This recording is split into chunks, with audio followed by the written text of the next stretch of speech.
ეთერში გადაცემა ბიზნესის დრო სტუდიაში თეაშველიძე მუშაობს. მოგესალმებით. ფინანსთა სამინისტროს ახალი ინიციატივა საგადასახადო დავების განხილვის საბჭოს მუშაობის საზოგადოება გააკონტროლებს. რა ფორმით ჩაერთვება საზოგადოების ნაწილი მონიტორინგში და რატომ დადგა დღის წესრიგში ეს საკითხი? ამ მიმართულებით კიდევ რაც ცვლილებებს გეგმავს ახალი ხელისუფლება, ადმინისტრირების გააქტიურება მაკონტროლებელების მხრიდან და პრეტენზიები, რომელიც შემოსავლების სამსახურის მიმართ არსებობს. ფინანსთა მინისტრის მოადგილე დავით ებრალიძე ჩვენი სტუმარი. მოგესალმებით ბატონ დავით, პირველ რიგში დიდი მადლობა გადაცემაში მონაწილეობისთვის და ის განცხადება, რომელიც დღეს გაკეთდა ფინანსთა სამინისტროში დავების საბჭოს პრაქტიკულად რეორგანიზაციაზეა საუბარი. რატომ დადგა ეს დღის წესრიგში და რას გულისხმობს საზოგადოების უფრო მეტად ჩართულობა ამ პროცესში? მოგესალმებით. პირველ რიგში მინდა ვთქვა, რომ რეორგანიზაციაზე არ დადგა საკითხი. სამშაბათს მთავრობაზე გავიდა და ეს საკითხი კომისია ახალი შემოქმედება დაენიშნა, უკვე ყოველგვარი ფორმალობები მოხსნილი გვაქვს იმისათვის, რომ საბჭომ განაახლოს მუშაობა. ჩვენ უახლოეს დღეებში დავიწყებთ უკვე ხვალ არის უკვე პირველი სტომა დანიშნული და დავიწყებთ საკითხების დაგროვილი საკითხების განხილვას უკვე 600-მდე საკვე საკითხია დაგროვილი. ამ დღემდე შეჩერებული იყო დავების საბჭოს ამ პერიოდში იყო შეჩერებული. შესაბამისად განახლდებოდა დავიწყებთ მუშაობას. რაც შეეხება იმ საკითხს, რომ საზოგადოება მივმართეთ არასამთავრობო სექტორს, რომ მიიღოს მონაწილეობა, ეს არის გადადგმული ნაბიჯი იმისკენ, რომ რაიმე ეჭვი არ გაჩნდეს და საზოგადოებაში უფრო გამყარდეს ამ საბჭოს გადაწყვეტილების სამართლიანობა კანონიერების ვთქვათ კუთხით ეჭვები რომ არ არსებობდეს, ჩვენ მივმართავთ საზოგადოებას, რომ ჩაერთონ, ვისაც აქვს სურვილი არასამთავრობო ორგანიზაციები, რომელიც ამ კუთხით აქტიურობენ, ესე ეკონომიური კუთხით, მივმართავთ, რომ წარმოადგინონ კანდიდატები, ეს კანდიდატები იქნებიან შერჩეული და როტაციული წესით, ვთქვათ ყოველ 6 თვეში ერთხელ შევცვლით და მიიღებენ მონაწილეობას ამ საბჭოში და ყოველგვარი კითხვის რამდენი იქნება საბჭოს წევრი? არა, მთლიანად 13 იყო, როგორც მახსოვს. ეხლა არის 9 და შეიძლება დაემატოს 2 წევრი საზოგადოების მხრიდან და ასე ვთქვათ, გარკვეული საზოგადოებრივი თვალი იქნება, რომ ყველაფერი კანონიერად სამართლიანად ხდება ამ საბჭოში. აი ეს მიზანი აქვს, რომ ამ გადაწყვეტილებას. რა პრინციპით მოხდება ამ ადამიანების შერჩევა? ჩვენ ვთვლით, რომ არასამთავრობო ორგანიზაციები, რომლებიც ეკონომიური კუთხით აქტიურობენ, მათ მივცემთ საშუალებას წარმოადგინონ კანდიდატურები და ამ კანდიდატურებში შეირჩევა, ასე ვთქვათ, ის 2 ადამიანი პირველ ეტაპზე, რომელიც მონაწილეობას მიიღებს ამ საბჭოში. რაც შეეხება დანარჩენ წევრებს? დანარჩენი წევრები ეს არის ძირითადად ეს არის ფინანსთა სამინისტროს, ასე ვთქვათ, უწყების არის იუსტიციის სამინისტროს, ეკონომიკის სამინისტროს და ასევე მთავრობის კანცელარი. ანუ შემადგენლობა თითქმის მთლიანად განახლდება, ხო? რა თქმა უნდა, განახლებული. სხვათა შორის არსებობდა 2 ეტაპი დავების განხილვის, ჯერ შედიოდა საჩივარის შემოსავლების სამსახურში, შემდეგ განიხილავდა დავების საბჭო. ეს ამ ეტაპზე არაფერი არ შეცვლილა, ზუსტად ანალოგიურადაა, შემოსავლების სამსახურში დავები მიდიოდა ეს მსჯელობა, დღესაც ხდება ეს საკითხები, ჩვენ უბრალოდ შეჩერებული ქონა ფინანსთა სამინისტროში დავების გადაწყვეტა, შესაბამისად ესეც ჩაერთო ეს მექანიზმი. ამ ეტაპზე მექანიზმი იგივეა, ჩვენ ვფიქრობთ, რომ გარკვეული დროის შემდეგ შეიძლება რაღაცა ცვლილებები მოხდეს, მაგრამ ამ ეტაპზე პრაქტიკა იგივე გაგრძელდება. თქვენ ახსენეთ როტაცია. ეს როტაცია შეეხება ყველა წევრს? არა, აქ არის ლაპარაკი არასამთავრობო ორგანიზაციებიდან წარმოდგენილ კანდიდატურებზე. ძირითადად ამას ის მიზანი აქვს, რომ საზოგადოებრივი ჩართულობა იყოს და დანახული იყოს, რომ როგორ მიდის იქ მსჯელობა, რამდენად კვალიფიციურად კანონიერ და სამართლიან გადაწყვეტილებებს ვიღებს. აი ეს აქვს ამას მიზანი. რაც შეეხება თავად ადრე საუბარი იყო წინა მთავრობის პირობებში, სხვათა შორის შეიქმნა დამატებითი პალატა ფინანსთა სამინისტროს დავების საბჭოსთან, რომლის თავმჯდომარე ბიზნეს ომბუდსმენი იქნებოდა. დღესდღეობით ბიზნეს ომბუდსმენის საკითხი, ანუ რომ დაინიშნოს ახალი ბიზნეს ომბუდსმენი, ჯერჯერობით როგორც შეგვიძლია არ განიხილება და თქვენც ხომ არ განიხილავთ ამდაგვარ ინიციატივას ამ ეტაპზე, რომ მაგალითად ადრე ბიზნეს ომბუდსმენის ინსტიტუტი იყო, არის დღესაც მსჯელობა, რომ გარკვეულწილად ხო არ მოხდეს ფინანსთა სამინისტროდან გატანა, გარკვეულწილად არბიტრაჟის მექანიზმი ხო არ იქნა შემუშავებული. მინდა ვთქვა, რომ ამ ეტაპისთვის რაიმე ჩამოყალიბებული პოზიცია, ახალი რაღაც მიდგომების არ არსებობს, მაგრამ პირადი პოზიცია მაქვს. გარკვეულწილად. ბიზნეს ომბუდსმენთან დაკავშირებით ჩემი პოზიცია არის ასეთი, რომ ეს გარკვეულწილად იყო იმიტაცია იმისა, რომ ესე იგი სამართლიანი განხილვები იქნებოდა, რომ ბიზნესი არ დაიჩაგრებოდა და ასე შემდეგ, ასეთი იმიტაციური მექანიზმების და ინსტიტუტების არსებობაზე ჩვენ უარს ვამბობთ. მეორე, რაც შეეხება არბიტრაჟის ტიპის უწყების შექმნას, ესე იგი გარე დამოუკიდებელი, ასე ვთქვათ, ინსტანციის შექმნას, ამასთან დაკავშირებით ისევ ჯერჯერობით ჩემ პოზიციას ვამბობ, რომ ჩემი აზრით ეს არ იქნება სწორი გზა, რატომ? იმიტომ რომ ნებისმიერი ასეთი ინსტიტუტის შექმნა, არბიტრაჟის ინსტიტუტი თავის თავში გულისხმობს გარკვეულწილად ელიტური პროცესების განხილვას. და ჩვენი ამოცანა არა რაღაც ელიტური პროცესების განხილვა, არა რაღაც საჩვენებული პროცესების, საჩვენებელი სამართლის შექმნა, არამედ მთელი სისტემის შეცვლა.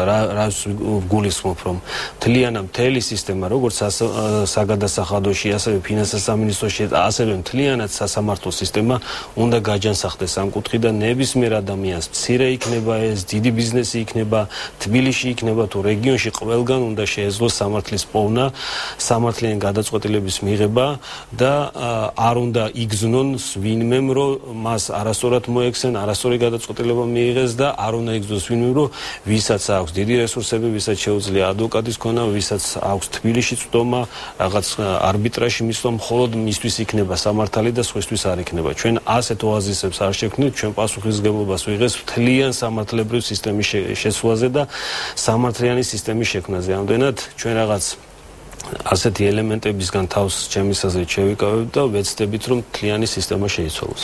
ძალიან ხშირად წინა ხელისუფლების პირობებში ძალიან ხშირად მიწევს გამეორება წინა ხელისუფლების, თუმცა ეს რეალობაა, რომელსაც ვერ გავექცევით. ძალიან ხშირად კეთდებოდა განცხადებები იმის შესახებ, რომ დავების საბჭომ გამოიტანა მეწარმის სასარგებლო გადაწყვეტილება. ანუ ეს ინსტიტუტი რეალურად როგორ შეაფასებდით? მუშაობდა, ხო? გარკვეულწილად მუშაობდა ბოლო პერიოდში, თვითონ შემოსავლების სამსახურშიც კი ძალიან ბევრი ძვრები იყო ამ მხრივ, იყო კმაყოფილებაც იყო, ასე ვთქვათ, მეწარმეების მხრიდან, რომ ძალიან ბევრი საკითხი გადაუწყვიტეს შემოსავლების სამსახურმა. ის კარგი რაც გაკეთდა ბოლო პერიოდში, რა თქმა უნდა, ჩვენ ამას გავაგზავნებთ და პირიქით უფრო დავხვეწავთ ამ საკითხს და ვამბობთ, რომ ესე იგი არა მარტო შემოსავლების სამსახურის დონეზე, არა მარტო ფინანსთა სამინისტროს დონეზე, არამედ ესე იგი სასამართლო დონეზეც უნდა დაიხოცოს ეს ყველაფერი და სამართლიანობას და სამართლის გზნობა და მიუკერძოებლების გზნობა უნდა ჩამოყალიბდეს. არ იქნება ისეთი დამოკიდებულება, რომ თქვათ ეს არის ცალსახად, თქვათ ერთი მხარე, ძლიერი მხარე და რაც გადაწყვეტილებასაც მიიღებს, ის ბოლომდე ასე ვთქვათ, კანონიერი იყო თუ უკანონო, ეს გატარდებოდა. ეს არ იქნება. გასაგებია და რაც შეეხება პროცედურებს. დიახ.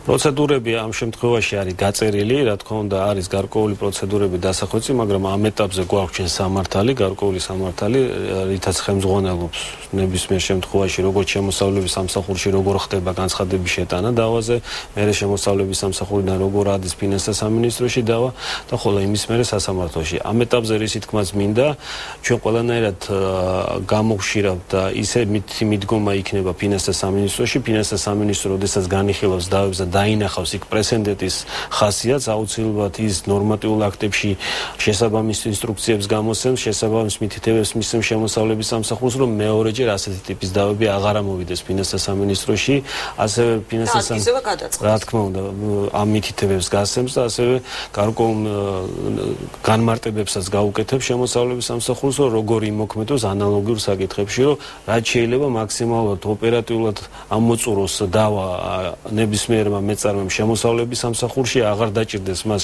შემდეგი ინსტანციების გავლა. გასაგებია და ვინ უხელმძღვანელებს დავების საბჭოს? დავების საბჭოს უხელმძღვანელებს ფინანსთა მინისტრი. თავად ფინანსთა მინისტრი იქნება ჩართული ამ პროცესში. საკმაოდ საინტერესოა და საბოლოო სახეს როდის მიიღებს ეს დავები? ესე იგი საბჭო უკვე დაკომპლექტებულია, შეიძლება ითქვას, რომ უფლებამოსილია და ხვალიდან პირველი სტომა გვექნება, უკვე შერჩეული გვაქვს საკითხები. პირველ ეტაპზე გარკვეულწილად ეს ტესტური რეჟიმი არის და გარკვეულწილად ასე შევარჩიეთ საკითხი, რომ არავის არ კონდეს ეჭვი თუ როგორ შეიძლება საკითხები ვიტყვით, რომ ხო, ამდენად არის მექანიზმი, რომ პიროვნული ფაქტორი პრაქტიკულად გამოირიცხოთ. აქ შეიძლება ითქვას, რომ პირველი რადგან იყო ეს პირველი, ამიტომ რაღაცნაირად მეტნაკლებად შევარჩიეთ, რაღაცნაირად გავიარეთ დღეს ეს საკითხები. ოღონდ ეს იყო სუფთა ტესტური რეჟიმისთვის გამოცდა და არავის არ ეგონოს რაღაც ისეთი შერჩევა იყო.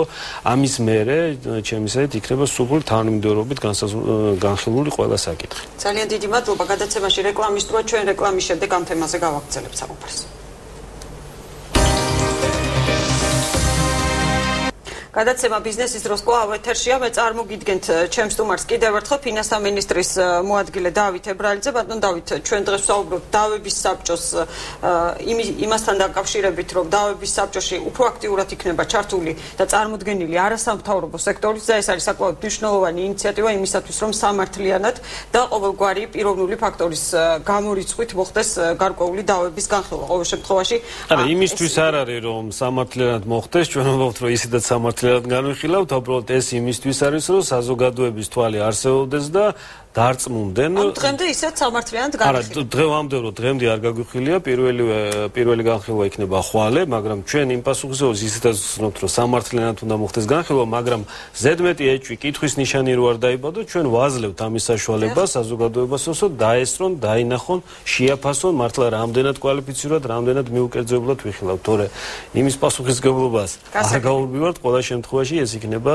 მაქსიმალურად. თუმცა ის რომ ეს იქნება ერთგვარი სტიმული იმისათვის, რომ ყოველგვარი გადაცდომა იყოს თავიდან აცილებული, დამეთანხმეთ ასე. არა, ზედმეტი მაპროვოცირებელი ნამდვილად არ მჭირდება იმისათვის, რომ სამართლიანად განვიხილოთ, მაგრამ იმისათვის, რომ საზოგადოება დარწმუნდეს ამაში და იყოს ეს, ასე ვთქვათ, თვალი და ყური, ჩვენ ამას უშვებთ.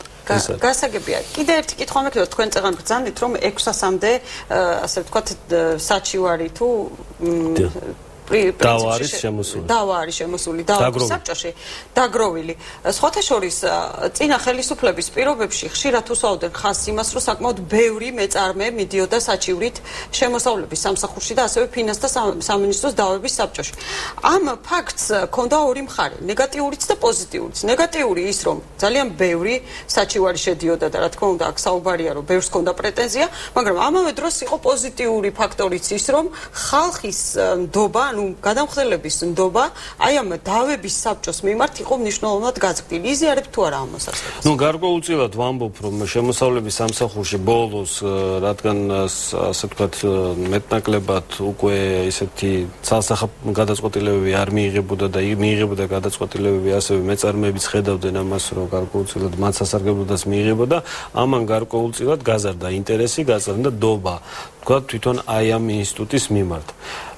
მეორეს მხრივ ამან გარკვეულწილად ეხლა კი გაგვეზარდა ჩვენ ფინანსთა სამინისტროში ბევრი დავა არის, მაგრამ ეს იმის გამო არის, რომ არ იხილებოდა. მეორეს მხრივ შეამცირა გარკვეულწილად. ეს არჩევნების შემდეგ პერიოდში. ხო, აი ამ პერიოდზე მეორეს მხრივ შეამცირა დავები, რომელიც ამოდიოდა ფინანსთა სამინისტროში. ესე იგი გარკვეულწილად განმუხტა პირველი შემოსავლების სამსახურში დავების მოგვარების გააქტიურებამ, რა თქმა უნდა, განმუხტა უკვე მეორე ეტაპის ფინანსთა სამინისტროში ამოსულ დავებიც. ის რომ დღეს 600-ზე მეტი დავა არის შემოსული. ხომ არ გაიწელება, ანუ ეს პროცესი ხომ არ გაჯანჯდება, ანუ დავების საბჭომ ეს უნდა განიხილოს. გარკვეულწილად უკვე გაიწელა, უკვე გაჯანჯდა, უკვე ეს ვადები, ასე ვთქვათ, გავცდით ამ ვადებს, მაგრამ აი ჩვენ ვეცდებით, რომ ყველანაირად დავეწიოთ ამ გეგმას და რაღაცნაირად, ასე ვთქვათ, ჩავაყენოთ კალაპოტში და ასეთ შემთხვევაში აი როგორი მექანიზმი მოქმედებს? აი დავების საბჭოში არის შემოსული გარკვეული საჩივარი, სანამ დავების საბჭო განიხილავს, სანქციას აურავები არ ეკისრება? არ ეკისრება, შესაბამისად შეჩერებულია ეს აღსრულება ამ გაგებით. პირველი ინსტანცია იმამდეც გაჩერებულია, მაგრამ ეს პროცესი შეჩერებულია. ისე გარკვეული ვადა არსებობს იმისათვის, აი რა ვადაში უნდა მოხდეს ამ საკითხი? კი, არის ვადა, მაგრამ აქვს უფლება გარკვეული ვადებით გადაწევის. ყველა შემთხვევაში თვითონ ფინანსთა სამინისტროს შემოსავლების სამსახურის ინტერესში არ არის ამ დავების გაჭიანურება. ანუ შესაბამისად ჩვენ ამას მაქსიმალურად შევეცდებით და დროულად გავაკეთოთ. და კიდევ ერთი საკითხი მინდა რომ ჩვენ არც ერთ შემთხვევაში, როდესაც ვამბობთ, რომ თქვა საზოგადოების მხრიდან ჩართულობას მივესალმებით, არც ერთ შემთხვევაში არ უნდა ვიგულისხმოთ, რომ ეს არის რაღაც, ასე ვთქვათ, აი არაკვალიფიციური რაღაც უბრალოდ საზოგადოების მონაწილეობა. ჩვენ გვინდა მაქსიმალურად, რომ ეს დავების საბჭო იყოს მაქსიმალურად კვალიფიციური, მაქსიმალურად პროფესიონალური. ესე იგი ის ხალხიც კი, რომლებიც წარმოდგენილი იქნება, ჩვენ ვითხოვთ, რომ ეს ხალხი იყოს მაქსიმალურად პროფესიონალები.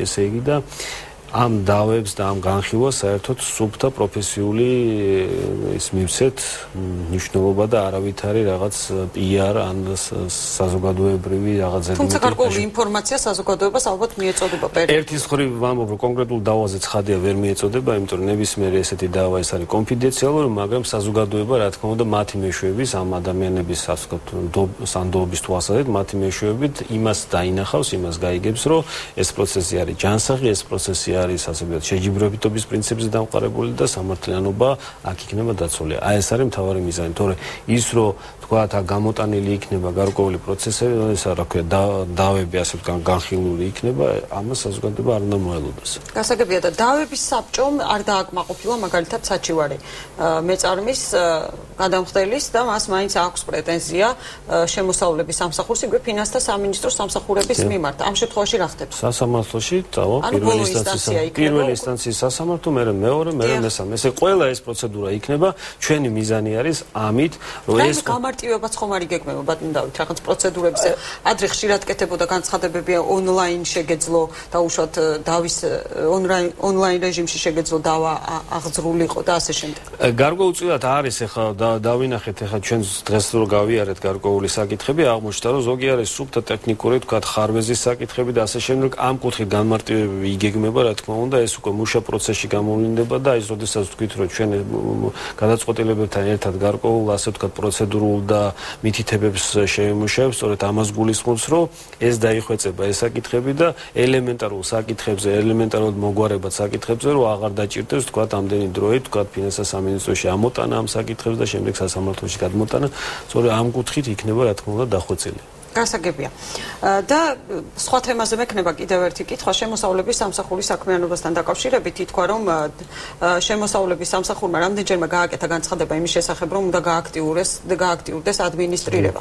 ნუ გარკვეული უკმაყოფილებაც მოყვა ზოგიერთი მეწარმეების მხრიდან, როდესაც დაიწყო მაკონტროლებელმა ორგანომ აქტიურად მუშაობა და საკმაოდ დიდი ინტერესით ადევნებს საზოგადოება და განსაკუთრებით გადამხდელები თვალყურს იმას, რომ როდის მოხდება სანქციების შემცირება. ეს არის ერთ-ერთი დაანონსებული თემა და უკვე არის საუბარი, რომ მაგალითად ჯარიმა შესაძლოა 200-დან 500-დან უფრო სწორად 200 ლარამდე შემცირდეს. ანუ კონკრეტულ ვადებზე შეიძლება ძალიან გაგიჭირდეთ საუბარი, მაგრამ უახლოეს მომავალში საზოგადოება მოისმენს ძალიან საინტერესო განცხადებებს ფინანსთა სამინისტროს მხრიდან, თუ რა პაკეტებს ამზადებს ფინანსთა სამინისტრო და რა წინადადებები ჩევას პარლამენტში, ეს იქნება ძალზე საინტერესო დაველოდოთ ამას, რაც შეეხება შემოსავლების სამსახურის გააქტიურებას, მინდა ვთქვა, რომ ეს გააქტიურება დროულია, აუცილებელია და ყველამ უნდა იცოდეს, რომ ადმინისტრირება არ შემცირდება პირიქით და მინდა ვთქვა, რომ თვით მეწარმეების მოთხოვნაც კი არის, რომ იმიტომ რომ როდესაც გარკვეული ერთი მეწარმე არასრულებს თავის საგადასახადო ვალდებულებას, ის პრობლემებს უჩენს სხვა მეწარმეს, იმიტომ რომ კონკურენტული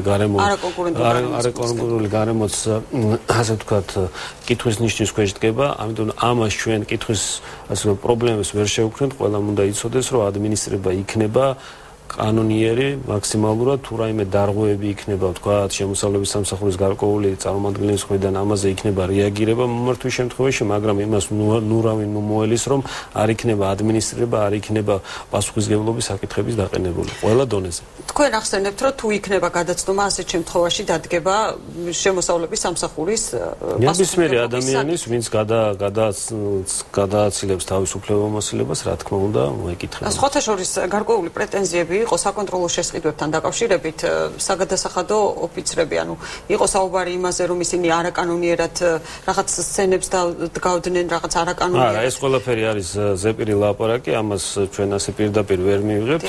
თუ არ იქნება სერიოზული მტკიცებულებები, სერიოზული დადასტურება, ასე ხარად ლაპარაკი იმისა, რომ თურმე რაღაც ფინანსთა სამინისტროს წარმომადგენელი უკანონოდ იქცევა, ამას ჩვენ ვერავითარ შემთხვევაში ვერ მივიღებთ. ნებისმიერი ასეთი განცხადება უნდა იყოს პასუხისმგებლიანი განცხადება, მხოლოდ ამ შემთხვევაში მივიღებთ. თუ არ იქნება პასუხისმგებლიანი განცხადება, ამას ჩვენ ჩავთვლით მხოლოდ გადასახადების თავის არიდების ამ სისტემის მოშლის მცდელობის და ამას ავხვეთავთ. სხვათა შორის მე მაქვს ინფორმაცია, რომ ამ საკითხთან დაკავშირებითაც იმისათვის, რომ გამოირიცხოს ესეთი ფაქტები, მუშავდება ახალი ინიციატივა იმასთან დაკავშირებით, რომ ეს კამერები ექნებათ საგადასახადო ოფიცრებს, რომლებიც საკონტროლო შესყიდვებს აწარმოებენ და ამ მიღებული ვიდეო მასალის მეშვეობით მოხდება კამერები ექნებათ, არ ექნებათ, მექანიზმები დაიხვეწება დაიხვეწება იმ კუთხით, რომ გადაცდომები არ მოხდეს, თქვათ, სამსახურმა, ჩვენმა სამსახურებმა თავისი მოვალეობა პირნათად შეასრულოს, მაგრამ იმავდროულად სახელმწიფოების შეგროვების საშუალება არსებობდეს, რომ ასე ვთქვათ, სრულმეწარმე იქნება თუ ვთქვათ, მეწარმე, რომელიც ცდილობს რაღაცნაირად გადაუხვიოს ამ კანონს და აირიდოს თავიდან რაღაც გარკვეული გადასახადების თუ რაღაც ადმინისტრირების რაღაც მექანიზმები, ეს არ დაუშვათ. ამ კუთხით არავინ არ უნდა მოელოდოს, რომ რაღაც იქნება, ვთქვათ, შერბილება. გასაგებია, ძალიან დიდი მადლობა ბატონ დავით, გისურვებთ წარმატებებს, მადლობას მოგახსენებთ, რომ მოგზანდით დღეს და იყავით ჩემი სტუმრები, მით უმეტეს საკმაოდ მძიმე კვირა გელოდებათ, მომავალი კვირა ბიუჯეტია პარლამენტში. გისურვებთ წარმატებებს. გადაცემაში რეკლამის დრო, ჩვენ რეკლამის შემდეგ უკვე განსხვავებული თემით დავბრუნდებით. გადაცემა ბიზნესის დრო კლავ ეთერშია, დავაგრძელებთ საუბარს. განსხვავებული თემა არის წინა თემისგან განსხვავებით ჩვენ დღეს ვისაუბრებთ ადგილობრივი პროდუქციის პოპულარიზაციაზე. ამ მიზნით გუდვილი და გაყიდვების მართვის კომპანია ერთობლივ პროექტს განახორციელებენ სახელწოდებით აირჩიე ქართული გუდვილთან ერთად. პროექტი სოფლის მეურნეობის სამინისტროს ორგანიზებით იმართება და მის ფარგლებში ხვალ გუდვიში მოეწყობა ქართული აგროპროდუქტების გამოფენა, გაყიდვა, დეგუსტაცია ასევე. წარმოგიდგეთ ჩვენ სტუმრებს რომეო სარია, გაყიდვების მართვის კომპანიის გენერალური დირექტორი და ასევე ალექსანდრე სტროგანოვი, გუდვილის მარკეტინგის სამსახურის უფროსი. ძალიან დიდი მადლობა ბატონებო მობრძანებისთვის და რაც შეეხება ხვალინდელ გამოფენას, საკმაოდ მნიშვნელოვანია ადგილობრივი პროდუქციების, განსაკუთრებით აგროპროდუქტების პოპულარიზაცია დღესდღეობით ბაზარზე. რამდენი კომპანია მიიღებს მონაწილეობას, რომ გითხრათ ბატონო რომეო და რა არის ამ გამოფენის მთავარი მიზანი? მოგესალმებით, ხვალინდელ დაგეგმილ ღონისძიებაში 30-მდე სხვადასხვა ქართული წარმოების პროდუქციის მწარმოებელი მცირე მეწარმეები მიიღებენ მონაწილეობას. წარმოდგენილი იქნება მათ მიერ წარმოებული პროდუქცია და ასევე მოხდება ამ პროდუქტების დეგუსტაცია და მყიდველებისთვის გაცნობა თუ რას აწარმოებენ და თუ რამდენად საინტერესო არის ესა თუ ის პროდუქტი პოტენციური მომავალი მყიდველებისთვის. გასაგებია, აირჩიე ქართული, ასეთი სახელწოდებით იმართება ბატონო ალექსანდრე, ეს გამოფენა, გაყიდვა, დეგუსტაცია საკმაოდ ფართო ის არის წარმოდგენილი. აირჩიე ქართული, ანუ თქვენ ხართ წარმომადგენელი ერთ-ერთი დიდი ჰიპერმარკეტის საქართველოში და თბილისში ზოგადად. რატომ დადგა ეს დღის ეს რიცხვი, როგორ ფიქრობთ, რამდენად ხშირად ირჩევენ ჩვენი მომხმარებლები ქართულს? მოგესალმებით პირველ რიგში, მადლობა მოწვევისთვის. მადლობა მოგზანებისთვის. კომპანია გუდვილი და არსებიდან დღიდან კომპანია გუდვილის ერთ-ერთი პრიორიტეტი იყო, მთავარი პრიორიტეტი იყო ხარისხიანი პროდუქციის გაყიდვა. ანუ თითოეული პროდუქტი გადიოდა კაც შემოწმებას, თავის ხარისხზე, წარმოშობაზე და ასე შემდეგ. ამასთან ერთად ყოველთვის იყო ჩვენი ერთ-ერთი პრიორიტეტი ასევე ქართული კომპანიების მხარდაჭერა. მათი წარმოჩენა უკეთესად, მათი გაყიდვების ზრდისთვის ხელის შეწყობა და ანუ ყველანაირ პირობების შექმნა იმისთვის, რომ ქართული პროდუქცია იყოს წარმატებული. ბოლო პერიოდში მომხმარებლის მხრიდანაც იგრძნობა, მკვეთრად იგრძნობა. კი, ნამდვილად შეიცვალა, ანუ ბევრად უფრო გაიზარდა ნდობა ქართული პროდუქტების მიმართ. ქართული მომხმარებელი სულ უფრო ხშირად ითხოვს სწორედ ქართული წარმოების პროდუქტებს. ამასთან ერთად, რა თქმა უნდა, ეს უნდა იყოს ხარისხიანი პროდუქცია. სწორედ ეს ორი მიზანია ამ პროექტის, რომ წარმოვაჩინოთ ხარისხიანი ქართული პროდუქცია და გავაცნოთ ჩვენ მომხმარებელს. და ბატონო რომეო, რა კრიტერიუმებს ახსენა ბატონმა ალექსანდრემ, რომ ხარისხიანი პროდუქცია, რა თქმა უნდა, ეს არის ერთ-ერთი მთავარი კრიტერიუმი, რომელსაც უნდა აკმაყოფილებდეს ის პროდუქცია, რომელიც წარმოდგენილი იქნება, მაგრამ გარდა ამისა, კიდევ რა კრიტერიუმები არის დამატებით საჭირო? ქართულ პროდუქციას უფრო დიდი პრობლემები ქართულ პროდუქციას აქვს არა ხარისხთან დაკავშირებით და ამა თუ იმ კრიტერიუმით დაკმაყოფილებას, არამედ სხვა საკითხები, რომელიც არის დაკავშირებული მათ მიერ წარმოებული პროდუქციის მომხმარებელთა მიტანას რაც შეეხება. ანუ თვითონ საქართველოს ცნობილი არის ოდითგანვე სოფლის მეურნეობის სხვადასხვა საინტერესო პროდუქტების წარმოებით, მაგრამ ამ ეტაპის დღეს არ არის საკმარისი მხოლოდ პროდუქციის წარმოება. საჭიროა ეს პროდუქტი, ამ პროდუქტის შეფუთვა, საჭიროა ამ პროდუქტის მარკეტინგული კვლევების წარმოება და დისტრიბუცია და ასე ბევრი საკითხი, რომელსაც ასეთივე მცირე კომპანიები ვერ ახერხებენ თავიანთი რესურსებით ეს წარმართნა. შესაბამისად, დღეს მდგომარეობა არის ისეთი, რომ ხარისხიანი ქართული პროდუქცია, რომელსაც მცირე მეწარმეს შეუძლია აწარმოოს და აწარმოებს ძალიან მცირე მოცულობით, იკარგება ამ დიდი რაოდენობით იმპორტირებულ პროდუქტებს შორის. რომლებიც კარგად არიან შეფუთული. რომლებიც უპირველეს ყოვლისა ძალიან კარგად არიან შეფუთული, ერთის მხრივ, მეორეს მხრივ მწარმოებელი ქვეყნების მხრივ ხდება ამ მათი პროდუქციის ან ხელშეწყობა სხვადასხვა ღონისძიებებით, როდესაც ქართულ ბაზარზე შემოდიან, ჩვენ მოგეხსენებათ მსოფლიო საავადმყოფო ორგანიზაციის წევრი ვარ და შესაბამისად იმპორტს ფაქტიურად ბარიერებს ვერ უქმნით და თავისუფლად აღწევენ ქართულ ბაზარზე და ქართულ ბაზარზე კიდე ჩვენ ვერ ვახვედრებთ მზად კონკურენტულ ქართულ პროდუქციას. ასეთ პირობებში დღეს ფაქტიურად შეიძლება ითქვას, რომ 80%-მდე არის ხდება უცხოური პროდუქცია დახლებში და ქართული პროდუქცია უკვე დაკარგულია ამ წარმოებებს შორის. ბატონო ალექსანდრე, რამდენადაც ჩემთვის ცნობილია, თქვენ გარკვეულწილად დახმარებას აღმოუჩინეთ იმ კომპანიებს, რომლებიც იქნებიან წარმოდგენილი ხვალ გამოფენაზე, რომ რაღაცა გუდვილის სტანდარტებით შეფუთვა მოხდეს, ხო ეს? პირველ რიგში ჩვენ უზრუნველყოფთ ამ გამოფენას, თვითონ ტერიტორიას, იქ მაგიდები იქნება, ვახმართ ჩვენ თანამშრომლებს იმისთვის, რომ წარმოადგინონ ეს თავისი პროდუქცია. გარკვეული რაც კონსულტაციები ჩავატარეთ თვითონ ამ დეგუსტაციების ჩატარებასთან დაკავშირებით. ამასთან ერთად ამ დღეების განმავლობაში 3 დღე გრძელდება გამოფენა. ჩვენ ჩავატარებთ სემინარებს იმასთან დაკავშირებით, თუ რა კრიტერიუმებს უნდა აკმაყოფილებდეს პროდუქცია იმისთვის, რომ მოხდეს გუდვილში, იმისთვის, რომ იყოს წარმატებული პროდუქტი, ანუ რაც ახსენა ბატონო რომეო ეს შეფუთვას რაც შეეხება პროდუქტის, იმისთვის, რომ საბოლოო ჯამში ეს პროდუქტი იყოს წარმატებული, გქონდეს კარგი გაყიდვები და შესაბამისად კომპანია, რომელიც აწარმოებს ამ პროდუქტს, იყოს ძლიერი. ამას ყველაფერს დეტალურად გავივლით, ანუ გარკვეული ტრენინგები, კონსულტაციები გაიმართება ამ 3 დღის განმავლობაში. ანუ რა ნაბიჯები უნდა გადადგას კომპანიამ იმისთვის, რომ პირველი შევიდეს გუდვილში და მეორე იყოს წარმატებული პროდუქტი. რაც შეეხება ამ ტრენინგებს, კონსულტაციებს, ეს ფასიანი იქნება თუ უფასოდ მიიღება? არა, რა თქმა უნდა, ეს უფასოდ იქნება. ეს არის ჩვენი მხარდაჭერა იმ კომპანიებისთვის, რომლებიც აწარმოებენ დღეს ხარისხიან პროდუქტს, მაგრამ ჯერ არ არიან წარმოჩინილები ბაზარზე. კერძოდ, თქვათ ერთ-ერთ სეგმენტზე ჩვენ სუპერმარკეტებში. თუმცა აქვს პერსპექტივა, რომ გაჩნდეს. კი, ნამდვილად აქვს პერსპექტივა, არის მაგის მაგალითები, მონაწილეებს შორის არის დაახლოებით 2-3 კომპანია, რომელიც უკვე შემოვიდა ჩვენ ქსელში და საკმაოდ წარმატებულია. და ჩვენ იმედი გვაქვს, რომ ეს ჩვენი ერთობლივი ინიციატივა მისცემს ამ კომპანიებს შანსს, რომ იყვნენ წარმატებულები, როგორც სხვა ქართული კომპანიები. თქვენი კომპანია, ანუ როგორც სახელწოდებიდანაც ჩანს, ბატონო რომეო, ეს არის გაყიდვების მართვის კომპანია. თქვენ გარკვეულ კონსულტაციებს უწევთ მხოლოდ თუ რა სახის საქმიანობით შემოიფარგლებით?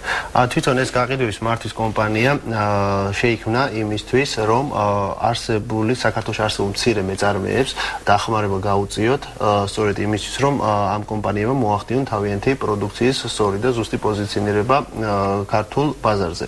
უპირველეს ყოვლისა ქართულ ბაზარზე, თუმცა პარალელურად ჩვენ ვეხმარებით ასევე უცხოურ ინვესტორებთან კონტაქტებს დამყარებაში.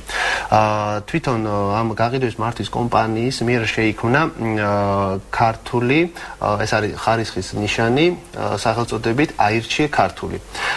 და სწორედ მიზანი არის ის, რომ ქართველი მომხმარებლების აირჩიე ქართული ასოციაციას მიჩენს დამზადებულია საქართველოში. თუმცა არც ის არის. რაც შეეხება დამზადებულია საქართველოში, ეს იყო ინიციატივა, რომელიც გარკვეული პერიოდის განმავლობაში მოქმედებდა, მაგრამ მე რაღაცნაირად გაქრა. ამიტომ ჩვენ ვფიქრობთ, რომ ჩვენ მოვახერხეთ ამ ნიშნის უფრო პოპულარიზაციას. პირველი შედეგები და პირველი ღონისძიება არის ის, რომელიც ხვალ იმართება გუდვილისა და სოფლის მეურნეობის მხარდაჭერით და იქნება ეს ღონისძიებები უფრო გაგრძელდება მასშტაბური და მაქსიმალურად გავაკეთებთ იმას, რომ ქართულ მომხმარებლებმა ყურადღება მიაქციონ მხოლოდ და მხოლოდ ხარისხს და შემდგომ აიღონ ყურადღება ეს ფასი იქნება თუ სხვა შეფუთვის ელემენტები რა. გასაგებია, რამდენად მასშტაბური იქნება ეს ღონისძიებები და ზოგადად იგეგმება თუ არა ქართული პროდუქციის პოპულარიზაცია თუნდაც თქვენი კომპანიის მიერ ეს ამას ჩვენ რეკლამის შემდეგ შევიტყობთ გადაცემაში რეკლამით. და კლავ ბიზნესის დრო ეთერში კიდევ ერთხელ წარმოგიდგენთ ჩემს სტუმრებს ალექსანდრ სტროგანოვი გუდვილის მარკეტინგის მენეჯერი და ასევე რომეო სარია გაყიდვების მართვის კომპანიის დირექტორი. ბატონო რომეო, ჩვენ სანამ რეკლამაზე გავიდოდით, მანამდე ვსაუბრობდით იმაზე, თქვენ განაცხადეთ, რომ ასეთი სახის აქციები აირჩიეთ ქართული და ქართული ადგილობრივი პროდუქციის პოპულარიზაცია უფრო მასშტაბურ ხასიათს მიიღებს, ხომ არ იგეგმება ასეთივე მაგალითად მასშტაბურ ხასიათში ხომ არ გულისხმობდით იმას, რომ ესეთი რაღაცები საზღვრებს გარეთაც გაკეთდება, ანუ არა მარტო საქართველოში, არამედ პრიორიტეტი იქნება ასევე ექსპორტზე გასვლაც და სხვადასხვა ქვეყნებში. თუ გაქვთ რაიმე მონახაზი ამ მიმართულებით? ჩვენი კომპანია თვითონ მონაცემებს აგროვებს, მონაცემ ბაზას ქმნის, ესე ვთქვათ, ყველა ქართველ მაქსიმალურად ყველა იმ მეწარმეებს, რომლებიც ქმნიან ამ პროდუქციას, ყავს პარტნიორები სხვადასხვა ქვეყნებში და რომელთაც ვაწვდით ჩვენ შესაძლებლობებს, ჩვენი ქვეყნის, ჩვენი სხვადასხვა საწარმოების შესაძლებლობებს. ამ ეტაპზე გვაქვს 4 კომპანიასთან მოლაპარაკება ქართული წარმოების პროდუქცია და მათ მხრიდან არის საკმაოდ ესეთი დაინტერესება და დეკემბრის ბოლოს ველოდებით ასევე დელეგაციას, რომელიც გაეცნობიან დელეგაცია საიდან? ეკატერინბურგიდან, რომელიც დაინტერესებული არიან აჭარაში წარმოებული ჩაით და საუბარია ჯემებზე და მორაბებზე. რაც შეეხება მასშტაბების გაზრდას, პირველ ეტაპზე ალბათ ქართულმა პროდუქციამ თავის ქვეყანაში უნდა მოახერხოს თავისი პოზიციების უფრო გამყარება.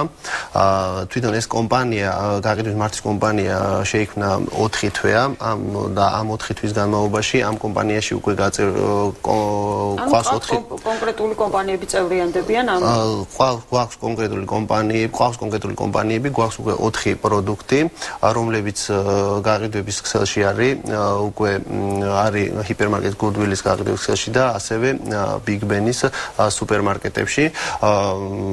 ასევე მოგეხსენებათ, ხვალ იმართება გამოფენა, დეგუსტაცია და ამ შემდგომში ამ 4 თვის განმავლობაში საკმაოდ წარმატებული შეიძლება ჩავთვალოთ ეს 4 თვე. და მომავალწილიდან რა თქმა უნდა ეს გაფართოვდება, იმიტომ რომ ძალიან ბევრი ფერმერია საქართველოში, რომელსაც ჭირდება დახმარება ამ მიმართულებით, რასაც ქვია გაყიდვების ზრდა. აქტიური თანამშრომლობა ამ კუთხით იგივე სოფლის მეურნეობის სამინისტროსთან ან ოფიციალურ სტრუქტურებთან. კი, სოფლის მეურნეობის საუბარი არის აგროპროდუქტებზე, როგორც მე მივხვდი, ძირითადად. ძირითადად საუბარი არის აგროპროდუქტებზე, სოფლის მეურნეობის სამინისტრო მხარდაჭერას გვიწევს საინფორმაციო კუთხით, თუ რაც არის ჩვენთვის ამ ეტაპისთვის ყველაზე მნიშვნელოვანი და ასევე ის ღონისძიება, რომელსაც ხვალ იმართება, ერთ-ერთი მხარდაჭერი არის სოფლის მეურნეობის სამინისტრო. ამ ეტაპისთვის ჩვენ ყველა მხარდაჭერას გრძნობთ, რაც საჭირო არის ამ იდეის, ამ მიზნის განხორციელებისთვის, რასაც ქვია აირჩიე ქართული. ისე რომ წარმატებებს გუდვიში, მე შევახსენებ ტელემაყურებლებს იმას, რომ ხვალ გუდვიში დიღომში მდებარე ჰიპერმარკეტში გაიმართება ქართული პროდუქტების 30-მდე დასახელების პროდუქტის, ხო? კომპანიის პროდუქტები უფრო ფართო ასორტიმენტით იქნება წარმოდგენილი, ქართული პროდუქციის გამოფენა, გაყიდვა და დეგუსტაცია, ასე რომ ვინც დაინტერესდება შეუძლია მივიდეს და თვითონ მიიღოს ამ გამოფენაში მონაწილეობა და სხვა თემასთან დაკავშირებით მექნება კითხვა. ბატონო ალექსანდრე, რადგანაც წინა საახალწლო პერიოდია და მე ვისარგებლებ შემთხვევით თქვენ ძანდებით აქ გუდვილის წარმომადგენელი, რა საახალწლოდ რა აქციები იგეგმება, რომ ჩვენმა ტელემაყურებლებმა იცოდნენ, რა ზოგადად ფასდაკლებებს გულისხმობ, რა თქმა უნდა, იმიტომ რომ ეს ყველაზე აქტუალური თემაა.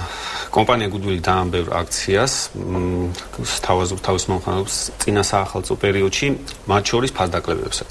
მაგალითად, რამოდენიმე დაგისახელებთ ყველაზე ახლო აქციები რაც გვაქვს, ხვალიდან 20 დეკემბრის ჩათვლით დიდი ფასდაკლება იქნება გუდვილის წარმოების პროდუქციაზე, გუდვილის და მარშეს წარმოების პროდუქციაზე, მათ შორის მზაკვებაზე თქვენ ეთერს მივაღნიშნეთ. ესეც საკმაოდ აქტუალური იქნება წინა საახალწლო პერიოდში ალბათ. 20%-იანი ფასდაკლება იქნება ყველა ჩვენ პროდუქციაზე, მზაკვებაზე, საკონდიტროზე, მარშეს ძეხვეული თუთებზე, საკმაოდ დიდი ფასდაკლებაა და დღესაც როცა უკვე გავაჟღერეთ ეს ჩვენ სუპერმარკეტებში, დღეს იყო უკვე დაინტერესება ჩვენი მომხმარებლის მხრიდან. ამასთან ერთად ჩვენ გვაქვს დაახლოებით 200-მდე პროდუქტი, რომელიც ასევე იქნება გარკვეული ფასდაკლებით, საკმაოდ კარგი ფასდაკლებით და უფრო ხანგრძლივი პერიოდით. კომპანიას ერთ-ერთი აქცია, რომელიც მეც გაგრძელდება, სწორედ არის ეს 200 ყველაზე მოხმარებადი პროდუქტზე ფასდაკლებები მუდმივად. შეიძლება პროდუქტი, მაგრამ ანუ ეს ფასდაკლებების დიაპაზონი იქნება ცვალებადი ალბათ. ყოველთვის იქნება ის პროდუქტი, რომელიც ყველაზე პოპულარულია და ყოველთვის იქნება ფასდაკლება. უბრალოდ პროდუქტები შეიძლება. მაგრამ ყველაზე ახლოს რაც აღვნიშნე ეს 20%-იანი ფასდაკლება ჩვენი წარმოების პროდუქციაზე, საკვებაზე, საკონდიტროზე, მარშეს პროდუქციაზე. და კიდევ ერთი კითხვა მექნება საქართველოს ბაზარზე გამოჩნდა კიდევ სხვადასხვა ასე ვთქვათ სუპერმარკეტები, ჰიპერმარკეტები, მაგალითად კარფური და ძალიან ხშირად საუბრობენ რომ კარფურისთან შედარებით ახლა თქვენ ალბათ არ ისაუბრეთ კონკრეტულად, მაგრამ რამდენად კონკურენტუნ არიან ფასებს თავაზობს დღეს გუდვილი საკუთარ მომხმარებელს. მე ამ შემთხვევაში კარფური ვახსენე, მაგრამ სხვა ბრენდებიც არის, უფრო სწორად სხვა დასახელებებიც არის შემოსული. კი ბატონო, როდესაც საუბრობთ პროდუქტის ფასზე და ვადარებთ თქვათ ერთ ფასს მეორე ფასს, ასე უნდა შევადაროთ თვითონ პროდუქტის ხარისხი. ანუ პროდუქტი შედგება რამოდენიმე მახასიათებიდან: ფასი, ხარისხი, წარმოებელი და ასე შემდეგ. თუმცა, როდესაც ღარიბია ქვეყანა, ასეთ შემთხვევაში ფასი თამაშობს ძალიან ხშირად გადამწყვეტს. კი ბატონო, გეთანხმებით მაგაში, თუმცა მე არ ვეთანხმები ამას, მე ხარისხს ვარჩევ, მაგრამ ზოგადად. დიახ, ჩვენი მომხმარებელიც მე აღვნიშნე, რომ ქართულისკენ ძალიან გაიზარდა დაინტერესება, ამასთან ერთად მკვეთრად არის გაზრდილი ხარისხიანი პროდუქტის მოთხოვნა. ჩვენ მომხმარებელი არ არის ის მომხმარებელი, რომელიც იყო 20 წლის წინ, 30 წლის წინ. ძალიან კარგად იცით ჩვენმა მომხმარებელმა რას ნიშნავს ხარისხი. აღვნიშნავდი აქვე ჩვენ მუდმივად ვატარებთ კვლევებს, როგორც ჩვენი კონკურენტების, საფასო პოლიტიკის კონკურენტების, ვთქვათ, მომხმარებლის, ჩვენი მომხმარებლის კვლევებს ვატარებთ. და მინდა აღვნიშნო, რომ არ ვილაპარაკებ კონკურენტებზე, მაგრამ ვიტყვი, რომ კომპანია გუდვილის სუპერმარკეტების მომხმარებელი არის ძალიან მომთხოვნი სწორედ ხარისხის მიმართ და მომსახურების მიმართ, რასაც აძლევს მათ გუდვილი. და ისიც მინდა აღვნიშნო, რომ კონკურენტების არ გეშინიათ. ნამდვილად არ გვეშინია კონკურენტების და ჩვენ უგრძნობთ ჩვენი მომხმარებელისგან სიყვარულს და ლოიალურობას. და ამისთვის დიდი მადლობა ჩვენი მომხმარებელს. მადლობა თქვენი მობრძანებისთვის, მადლობა რომ მიყავით. ქისურვებ წარმატებებს ხოლმე საკმაოდ ისეთი დიდი გამოფენა, გაყიდვა, დეგუსტაცია გველოდებათ. გეპატიჟებით. დიდი მადლობა, ვეცდები მოვიდე. დღეს კი გადაცემა ბიზნესის დრო დასრულებულია, მე ხვალამდე გემშვიდობებით.